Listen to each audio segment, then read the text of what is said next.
Why is Scientology criticized for its stance on psychiatry? If you've ever wondered why Scientology is often at odds with the psychiatric community, you're about to find out. The relationship between Scientology and psychiatry is complex and contentious, and there are several key reasons why this tension exists. First, let's look at Scientology's founder, Lron Hubbard. Hubbard had a changing relationship with psychiatry, starting with some positive interactions in his youth.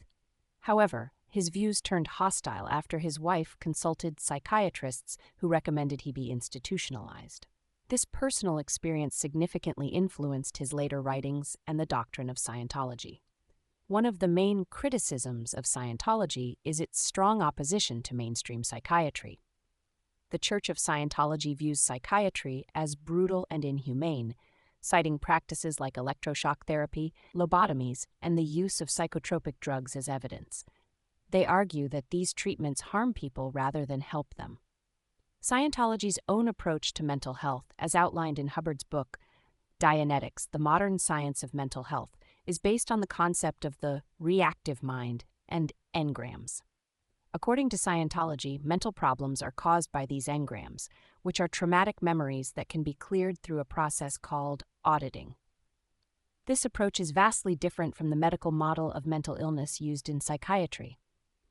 The Church of Scientology also founded the Citizens Commission on Human Rights, CCHR, which actively campaigns against psychiatric practices. CCHR describes psychiatry as torture and has even made extreme claims, such as suggesting that psychiatrists were responsible for events like 9/11. This kind of rhetoric further exacerbates the tension between Scientology and the psychiatric community. Another reason for criticism is Scientology's refusal to acknowledge the medical model of mental illness. Unlike psychiatry, which recognizes mental illnesses as legitimate health conditions that can be treated with medication and therapy, Scientology sees these conditions as purely psychosomatic or the result of past traumas. This can be harmful to individuals who need medical treatment for their conditions, but are instead encouraged to rely solely on Scientology's auditing practices.